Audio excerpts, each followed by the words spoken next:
Hello everyone, it's me, your average bonehead, Jay. Alright, let's get this one over with.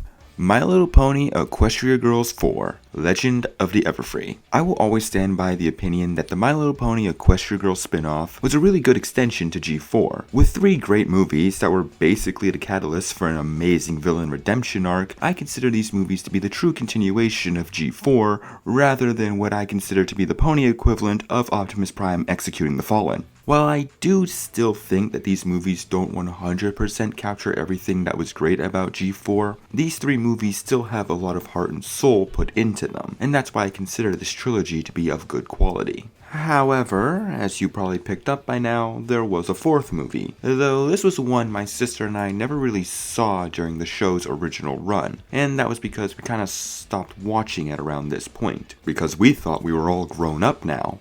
Realizing that that's stupid logic, on our recent re-binge of the show, we finally watched this movie, and my opinions on it are... it's a movie. Yeah, Legend of the Everfree is a movie I really don't consider particularly good, and I don't think it's a very well put together conclusion for the Equestria Girls movies, as I find this one to be very, very boring. Now, contrary to what my most popular videos might tell you, I don't actually like making negatively skewed content. I much prefer to talk about things that I actually like, rather than consistently dog on things I don't like. So, I'm gonna be completely honest with you all, I'm mostly doing this video out of obligation just to complete all the Equestria Girls movies. So that's why this one ain't gonna be particularly long, because I just want to get back to talking about things I do like, and because I have very little to say about this movie. That doesn't mean I'm not gonna try though, so without any further ado, let's get into My Little Pony Equestria Girls 4, Legend of the Everfree. Our story begins with Saitwai seeing the evil version of herself from the last movie completely take over. How is this possible? Sunset Shimmer helped me defeat you at the Friendship Games. You and your friends can never truly defeat me. And yeah, right off the hop, that is Saitwai's arc throughout this movie. She is completely ashamed and scared of what she did and became in the last movie, and this movie is basically her trying to come to grips with it, which I'll admit is a decent arc for her. Though I will also admit that I'm kinda disappointed that Sunset Shimmer only had a movie and a half as the main lead for this spin-off, and already they replaced her with another Twilight. She ends up waking up, revealing that that was all a dream, and we see that she, as well as her newfound Canterlot High friends, are on a bus with their fellow students of their classes, as well as Snips and Snails for some reason, but not Apple Bloom, Sweetie Belle, and Scootaloo. These movies do nothing with them. As for a huge school activity, they're headed off to Camp Everfree. We get our opening title sequence.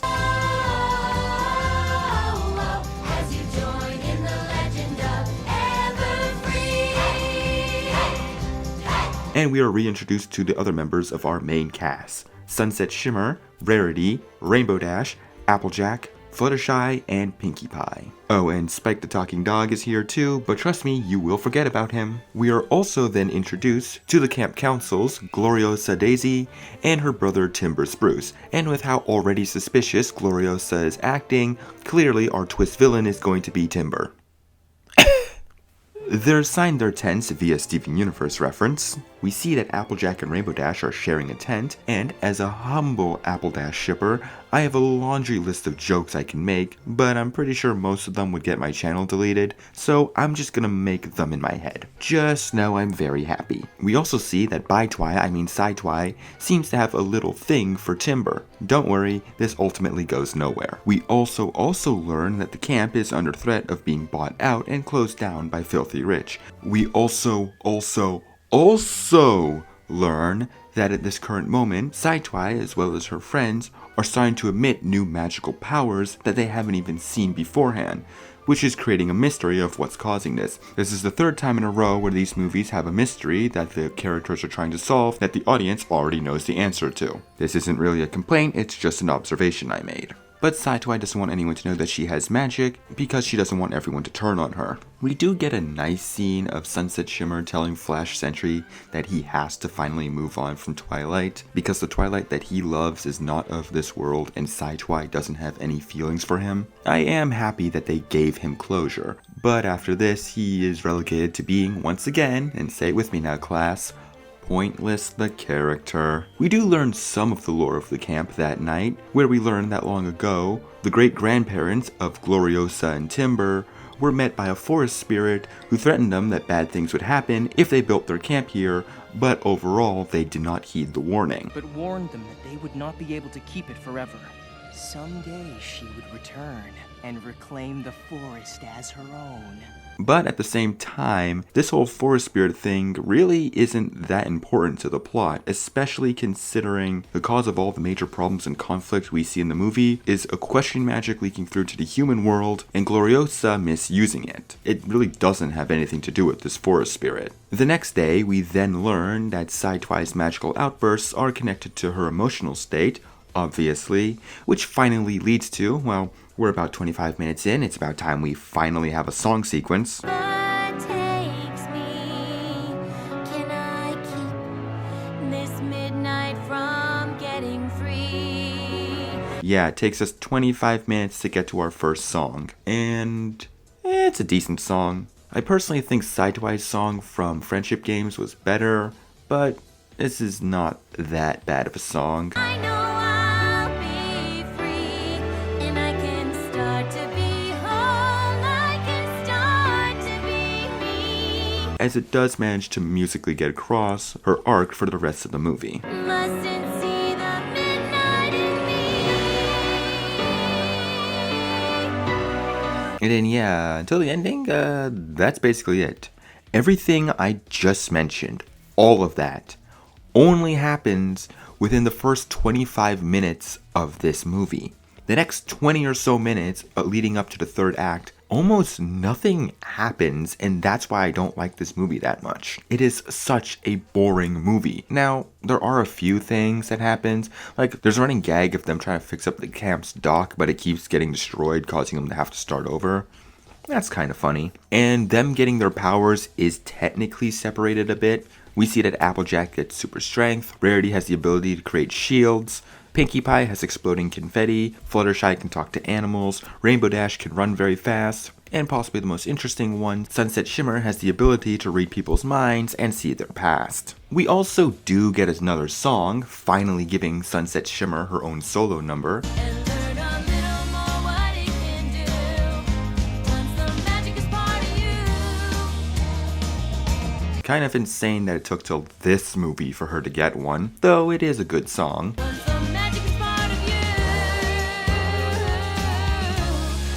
But overall, there's nothing really to care about in this movie except for the stuff going on with Saitwai.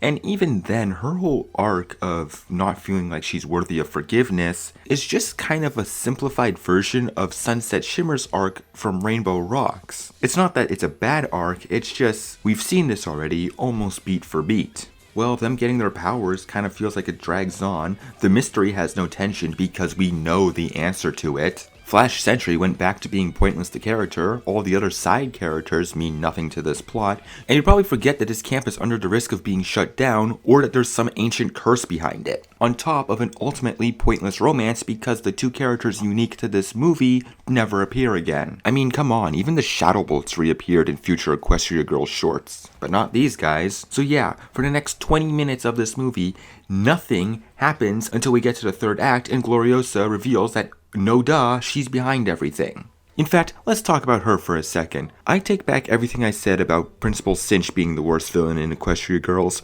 because Gloriosa is infinitely worse. Yes, I get her motivation, it makes sense why she's doing all this. She wants to keep campers happy so they'll keep coming back to this camp so she can keep it open. And she's using these magical stones that she found in the forest that came from Equestria to achieve it. The problem is, as a villain, she is even more generic than Cinch, but also just less intimidating and somehow less interesting. Even though she has magic, which is something I criticized Cinch for not having in the last movie, it still felt like Cinch and the Shadow Bolts were legitimate threats to our plucky students at Canterlot High. Gloriosa does not feel like that.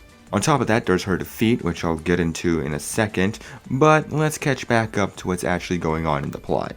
So because Gloriosa wants to win the award for most generic villain ever, she ends up finally using all of the magical crystals that she found at once and traps Sidetwine, Sunset Shimmer, and Spike, and transforms herself and goes off to wreak havoc among her own camp in order to save it. Don't worry, it's logically illogical. Then she gets, honestly, a pretty weak villain song, all things considered.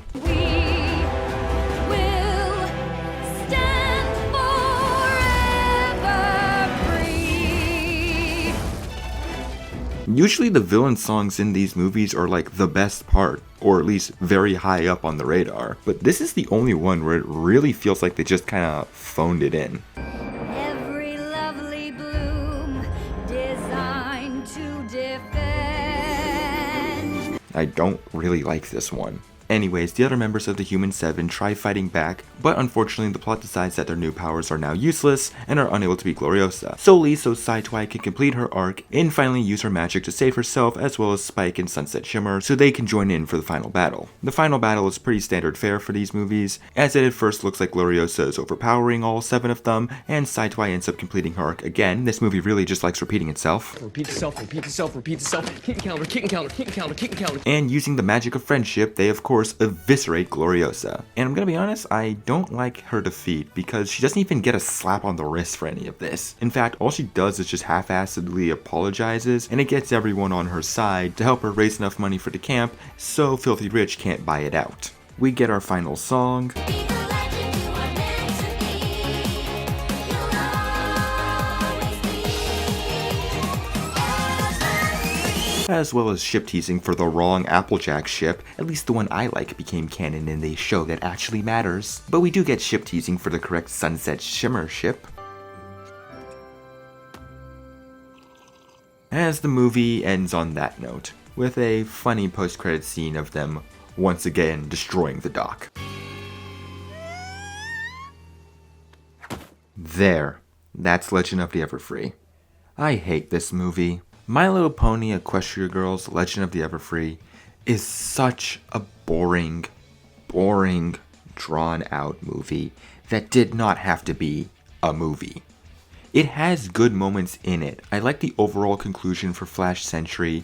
I like the general idea of Sidetwine's arc of her getting over what she did in the past, and I like the friendship between her and Sunset Shimmer. But those few good things do not help this movie not feel long and dragged out. The plot isn't that interesting. It's another mystery that we as an audience already know the answer to before the heroes even know there's a mystery going on. The setting isn't that interesting. The songs are weirdly weak, and Applejack, Rainbow Dash, Rarity, Fluttershy, and Pinkie Pie, and Spike are borderline pointless to this movie's plot, on top of a relatively weak twist villain and other characters that don't really mean anything. If you like Legend of the Everfree, that's fine. Don't let me take that away from you. But to me, I will always see the Equestria Girls movies as a trilogy rather than 4 movies. You know, like I said earlier, I don't like making videos on topics that I don't like. I only made these videos because I partnered them up with a video of a similar topic but with a positive spin, and I only made this video because a lot of people asked me to. And as for Legend of the Everfree here, I only chose to talk about it because I wanted to talk about the other My Little Pony movies. And it kind of sucks that this is the note the Equestria Girls movies had to go out on. And it also sucks that this is the note that the G4 My Little Pony movies had to go out on. If only there was a My Little Pony movie that was set in Equestria that had great animation and amazing songs. Wait a minute. That does exist. Stay tuned, everyone. I have an awfully good feeling about this one. Now, I'm your average bonehead Jay, and I wish you all good night.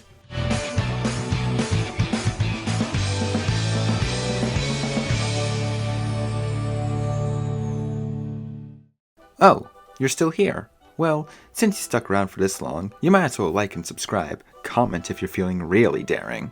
And while you're at it, you might as well follow me on Twitter and Instagram at jayskeletyn. Links down below. And if you just want to see more, you can check out the playlists or look at my last video. Now thanks for watching, and if you need me, I'm going back to bed.